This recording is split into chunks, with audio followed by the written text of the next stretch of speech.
Você sabe o verdadeiro significado do domingo de Páscoa? Ou só conhece a versão mais popular? Hoje eu vou te mostrar o que realmente aconteceu nesse dia e por que ele é considerado o mais importante da história. No domingo de Páscoa celebramos o momento ápice da vida de todo cristão. Nessa liturgia estamos vivendo verdadeiramente o mistério da paixão, morte e ressurreição de Cristo. A palavra Páscoa tem como significado passagem, e é isso que celebramos a cada ano de modo intensivo e aprofundado. A liturgia toda é festiva, jubilar, após 40 dias de sobriedade penitencial. É o domingo em que vivemos o mistério central de nossa fé. O dia que dá sentido a todos os outros dias. O domingo dos domingos. O domingo que dá sentido a todos os outros domingos que celebramos na liturgia. É, em suma, o triunfo de Cristo sobre a morte e sobre o pecado quando, morto e sepultado, ressuscita ao terceiro dia, triunfante e glorioso. A Páscoa, como nós conhecemos e vivemos hoje, tem sua gênese em figura já no Antigo Testamento. Após serem libertados da escravidão do Egito, atravessarem o Mar Vermelho a pé, o Senhor ordenou a Moisés que celebrassem essa libertação a cada ano. É a Páscoa dos judeus. A noite das noites, em que o Senhor libertou os judeus das garras da escravidão e da morte. E é a noite em que deveria se explicar às futuras gerações a aliança feita entre Deus e Israel. Jesus, na iminência de se entregar na cruz para nos salvar da escravidão, do pecado e da morte, e nos reconciliar de modo definitivo e eterno com Deus, abrindo-nos os portões dos céus, se entregou de modo litúrgico e instituiu a Eucaristia. Trata-se da mesma entrega, uma cruenta na cruz e a outra incruenta na Eucaristia. É Ele mesmo quem pediu aos apóstolos para renovarem aquele sacrifício sempre, sacrifício da nova e eterna aliança. Os primeiros cristãos logo entenderam a ordem do Senhor e celebravam a Páscoa anual como forma de viver o mistério de nossa salvação. O domingo de Páscoa, agora, é a recordação do cumprimento e da promessa de Deus para com seu povo. Não se precisa esperar mais um Messias Salvador, nem imolar cordeiros para renovar a aliança com Deus. Jesus é o Cordeiro de Deus que deveria vir.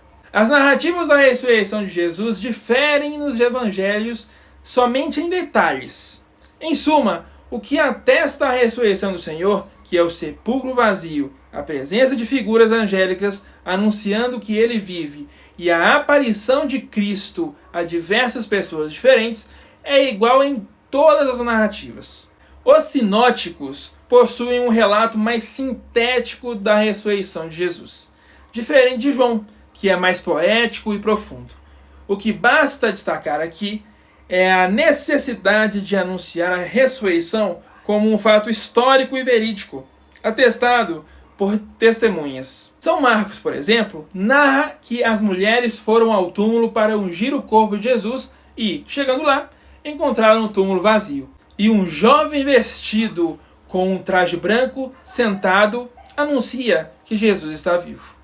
A conclusão do evangelho é rápida. Posteriormente, lemos o relato de uma tradição canônica que narra o encontro de Jesus com os discípulos e com Maria Madalena, atestando a veracidade do fato da ressurreição. São Lucas narra os fatos de forma mais detalhada que São Marcos. Neste relato, vemos as mulheres indo também ao sepulcro e encontrando-o vazio. Dois personagens com vestes fulgurantes aparecem a elas e anunciam que Jesus estava vivo. As mulheres anunciam aos discípulos o que viram e Pedro, indo ao sepulcro, o vê vazio e fica confuso. É de São Lucas a bela passagem do encontro de Jesus com os peregrinos de Emaús, que o reconhecem durante a Santa Missa após ter caminhado com ele por um bom trecho e sentido os corações arderem ouvindo-o falar. Por fim, Jesus aparece também a todos os discípulos. São Mateus segue o mesmo esquema básico, sendo também sucinto. As mulheres vão ao sepulcro e encontram no vazio. vem um anjo anunciar-lhes que Jesus ressuscitou. Aqui, para encurtar a história, quando as mulheres correm para avisar aos discípulos o que viram, Jesus já vai ao encontro delas para lhes assegurar a ressurreição. São Mateus é o único que narra, porém, o boato inventado pelos soldados e sumos sacerdotes de que os discípulos haviam roubado o corpo de Jesus. A narrativa da manhã de Páscoa, segundo São João, dá destaque para Maria Madalena, que vai, muito cedo, ainda às escuras, ao sepulcro e observa que a pedra foi retirada do sepulcro. Ao ver que o sepulcro estava vazio, corre para avisar a Pedro e ao outro discípulo, que a tradição entende ser João, que vão ao sepulcro e encontram tudo como Maria anunciara. João narra que, ao entrar no sepulcro e ao ver vazio, crê.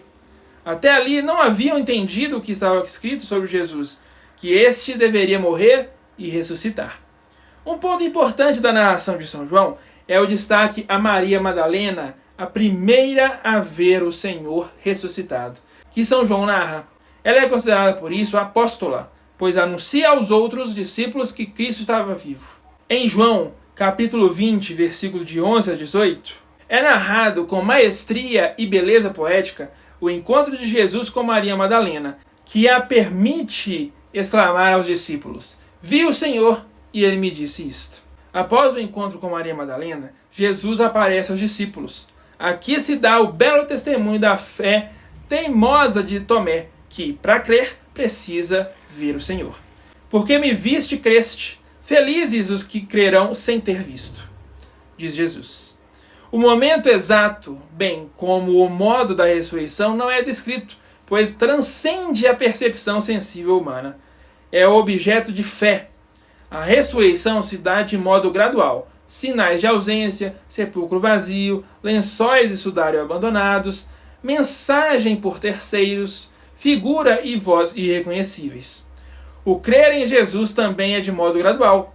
Primeiro o discípulo amado, depois Maria Madalena, por fim ao grupo todo dos discípulos. Com a ressurreição, há dons e encargos dados. A Maria Madalena, a mulher da ressurreição, aos discípulos o dom da paz, do Espírito e da missão, enfim, a Tomé, discípulo teimoso, a bem-aventurança da fé. E aí, você sabia tudo isso sobre a Páscoa? Deixa aí nos comentários e não se esqueça de se inscrever no canal, deixar o seu like, ativar o sininho, compartilhar o vídeo, porque tudo isso ajuda muito o canal a crescer. Conto com vocês, hein? Muito obrigado por terem assistido o vídeo até aqui e até a próxima.